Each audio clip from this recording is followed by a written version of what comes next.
కాంగ్రెస్ పార్టీలో ఉన్నటువంటి ఎవరైతే ఈ యొక్క చేతకాని హిందువులు ఎవరైతే ఉంటారో ఆ పార్టీలో ఉన్నటువంటి ఎక్స్పెషల్లీ హిందువులు మాత్రమే. వీరికి రాహుల్ గాంధీ అంత బాహాటంగా బహిరంగంగా కొండ బదగొట్టి అరే బాబు నేను హిందువులు కాదు నేను ముస్లింలు అని చెప్పి పక్కాగా చెబుతూ ఉంటే వీరికి చెవిలలో శేషం పోసినట్టుంది. అట్లానే ఏదైతే తను కేరళ రాష్ట్రంలో వైనాడ్ అనేటటువంటి ఒక ప్రాంతంలో గెలిచిన తర్వాత జరిగినటువంటి సంఘటన నేను చెప్పడం ఎందుకు ఒకసారి మీరే చూడండి ఎంత ఘోరమో. ఆ ఫోటో చూస్తేనే మీకు భయంగా అనిపిస్తుంది కదా, అదే మీకు వీడియో చూపిస్తే ఎంత భయంకరంగా ఉంటుందో.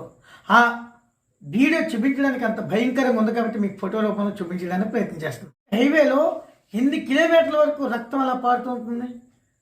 తల్లి తర్వాత తల్లి అయినటువంటి గోమాత ఏదైతే మన తల్లి ఉన్నా లేకపోతే తల్లి పాలు లేకపోతే మనం బతకడం కోసం గోమాత యొక్క పాలు పెట్టి మనం పెంచుతూ ఉంటారే, ఇది వాళ్ళని కూడా అలాగే పెంచుతారు. ఎవరైతే కోస్తున్నాడో ఈ దుర్మార్గుడు, ఎవరైతే చంపుతున్నాడో ఈ యొక్క పరిగమాలి ఎదవా, ఎవరైతే తింటున్నాడో ఈ పోరంబోకులు కూడా వాళ్ళ తల్లి పాలు లేనప్పుడు వాళ్ళు ఈ తల్లి పాలే తాగారే.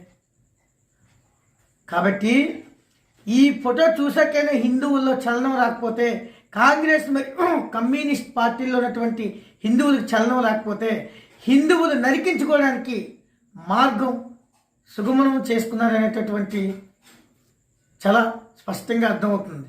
కాబట్టి హిందువులు నరకంలో పడడానికి కన్నా నరకంలో పడే కన్నా నరికించుకోవడానికి సిద్ధమయ్యారని చెప్పి హిందువులందరూ కూడా అర్థం చేసుకోవాల్సిందిగా మీ అందరినీ కోరుకుంటూ, ఇంత తెలిసాక కూడా మనం ఇంకా నుదుల పైన కప్పల్లాగా మనం బెక్క కొట్టుకుంటాం అనుకుంటే అది మీ